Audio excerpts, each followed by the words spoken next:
Olá, hoje, 31 de julho de 2020, sexta-feira, volto ao canal trazendo a repercussão de mais uma publicação que nós fizemos no dia de ontem, dia 30 de julho, no meu site, a qual eu intitulei como Políticos Ladrões colocaram a política na berlinda e, se não reagirmos, nos roubarão a esperança.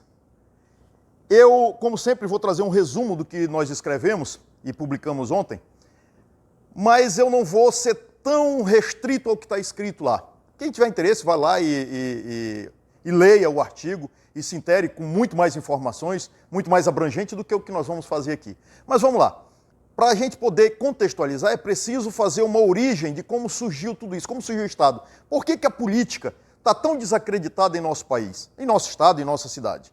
E é importante essa discussão no ano eleitoral. Por quê? Porque, mais uma vez, nós vamos ser chamados a opinar, a dizer que tipo de futuro nós esperamos e o futuro, infelizmente ou felizmente, para a gente, está na política, no exercício do poder através da política.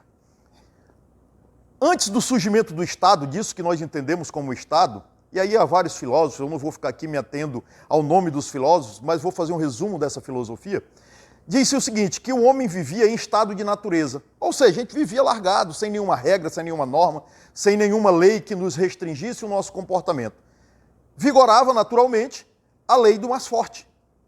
E num dado momento, ou seja, a gente tinha toda a liberdade do mundo, só que num dado momento nós sentimos a necessidade de termos uma pacificação desse estado de natureza, dessa guerrilha da lei do mais forte. E o que nós fizemos então?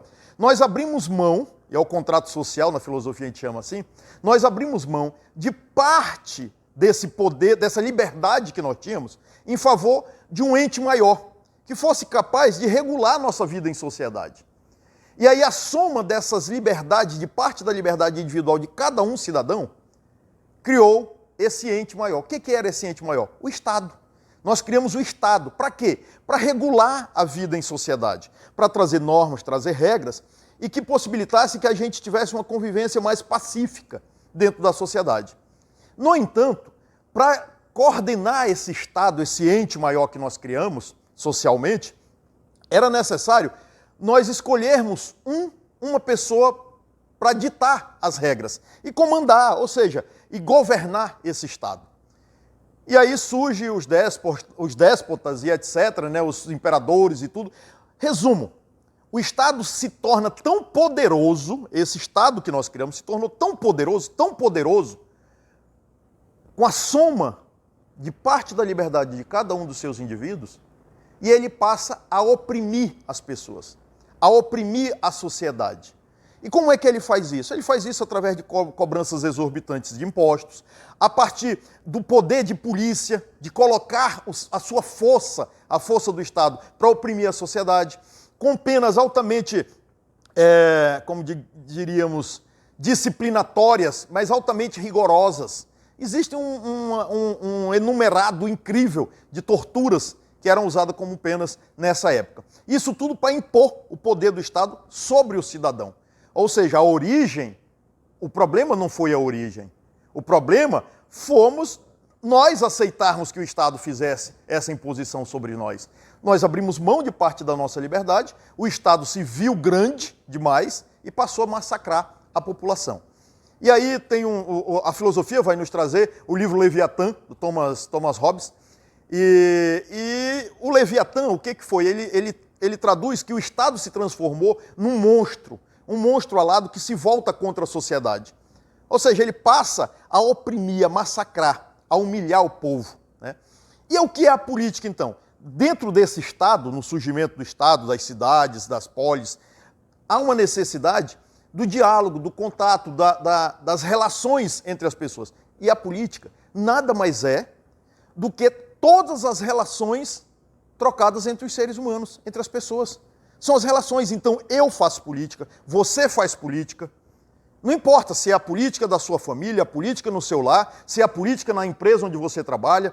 Existe a política dos empresários, a política do mercado, a política dos sindicatos. Ou seja, por quê? Porque a tradução da política nesse sentido é a troca de relações, de diálogo.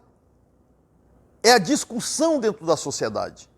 todas essas relações sociais são embasadas na política. Ou seja, a política não é algo ruim, como muitos pensam. Infelizmente, a política partidária, que tinha por objetivo, primeiro, a busca e a perseguição do bem comum, o alcance do bem comum, ou seja, promover o melhor para a sociedade, transformar a sociedade num mundo melhor para todos. Infelizmente, essa política partidária conseguiu, por culpa, inclusive, nossa enquanto eleitores, ser dominada por algumas figuras que são, sinceramente, que representam tudo de ruim no contexto da política. E eu trago no artigo que eu escrevi no dia de ontem, eu trago um exemplo claro disso, um exemplo conhecido de nós roraimenses, que é o ex-senador Romero Jucá. O ex-senador Romero Jucá representa, infelizmente, e isso é nacionalmente, não é só aqui em Roraima, não é só para o roraimense, mas para o Brasil inteiro, representa uma dessas figuras que são o pior que existe na política brasileira. A pior forma de se fazer política. É a política do interesse pessoal se sobrepondo ao interesse coletivo.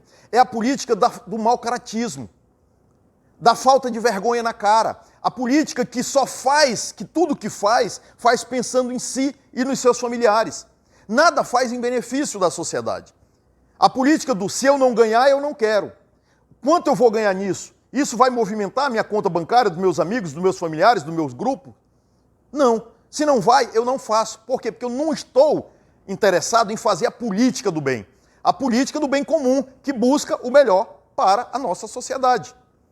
E aí eu uso, naturalmente, e por que eu disse que nacionalmente é conhecido assim? Porque o ex-senador, como já citado, é o conhecido, representado na Operação Lava Jato, né, citado, denunciado, condenado, respondendo vários processos por malversação de recursos públicos, por corrupção, por desvio de recursos.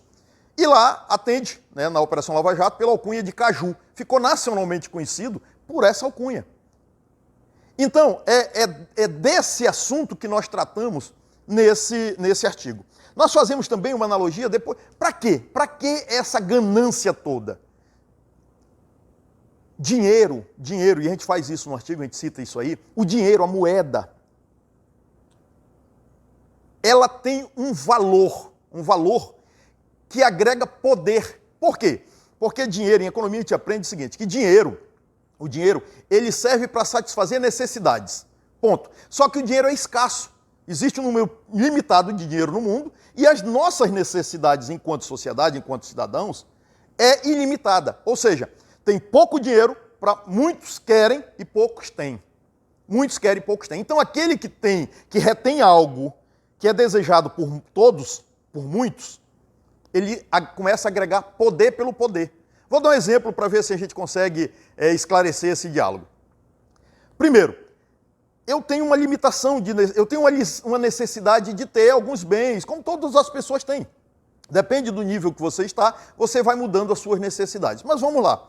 A partir do momento que eu tenho dinheiro suficiente para ter tudo o que eu desejo naquele momento, o acúmulo de mais dinheiro não vai me trazer mais satisfação. Por quê? Porque a satisfação eu já consigo resolver com menos recursos. Mas, pelo contrário, ele me traz mais poder. Por quê? Porque ao acumular um recurso que é escasso e que todos desejam na sociedade, eu sou aquele que retenho o poder. Retendo dinheiro, eu retenho o poder. Então esses políticos que se deixaram levar, que fizeram a má política, que macularam a política, que fazem com que a gente desacredite na força da transformação através da política, eles estão única e exclusivamente buscando o poder pelo poder. Dinheiro para eles nunca vai ser suficiente.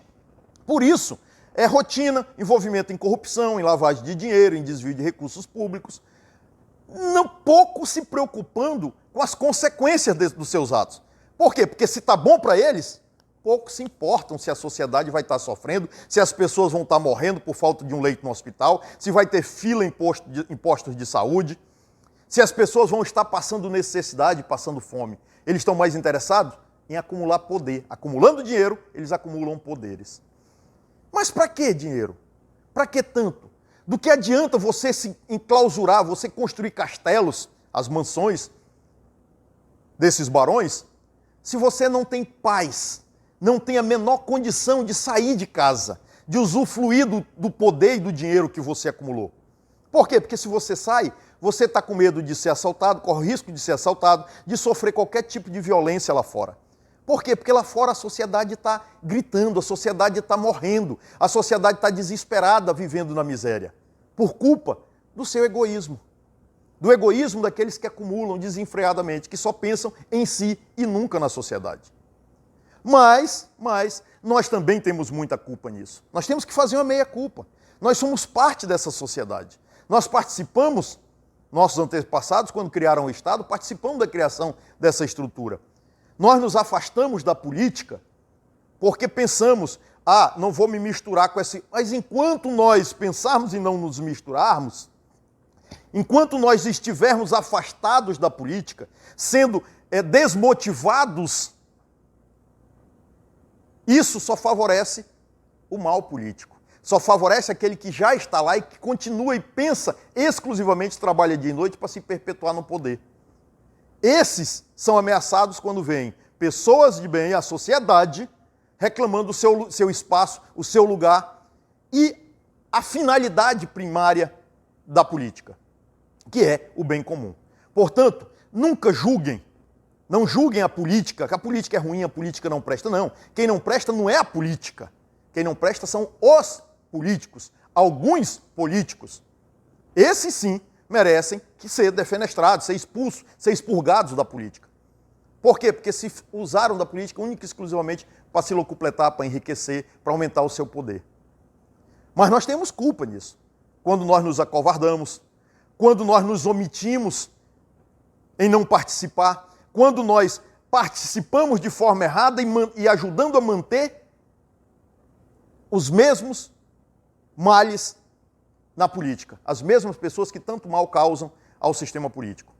Então nós temos culpa, nós precisamos em algum momento acordar. O que eu estou fazendo? O meu desejo aqui, a minha finalidade com o artigo é despertar nas pessoas uma reflexão, vamos ter um outro ponto de reflexão, vamos pensar de uma forma diferente, vamos ver a política de uma forma diferente. Você pode escolher a sua forma e ficar com ela. Eu não sou o dono da razão e nem tenho essa pretensão. Porém, eu tenho a minha opinião e trago para você. Talvez a gente consiga, nesse diálogo, nessa política que é a relação entre as pessoas, chegar a um consenso, a um bem comum, que na realidade é aquilo que todos nós almejamos. Mas, sinceramente, assim como você pode mudar a sua opinião a partir do que nós estamos dizendo, de uma reflexão que nós estamos propondo, eu também estou aqui aberto para mudar a minha opinião a partir de um comentário que você deixe nesse vídeo. Vá lá e deixe seu comentário e diga, olha, professor, eu não concordo com isso, não concordo com aquilo, eu acho que está certo isso, eu acho que não está certo aquilo. Mas esse diálogo faz com que a gente aprimore a nossa capacidade crítica, a nossa capacidade de reflexão. Eu estou fazendo a minha parte, estou provocando a discussão. E espero que as pessoas que gostaram desse vídeo compartilhem, vamos divulgar o máximo possível, fazer com que outras pessoas também tenham a possibilidade, a oportunidade de ver a política com um outro olhar, com uma outra visão, com uma outra forma. Se você gostou desse vídeo, por favor, deixe o seu like aí, diga se gostou, se não gostou, comente, se inscreva no canal e, se você quiser acessar o vídeo, o artigo por completo, o texto completo, você vai localizá-lo na minha página na internet, em www.professorluisclaudio.com.br. Grande abraço e sigamos em frente, que vem agosto.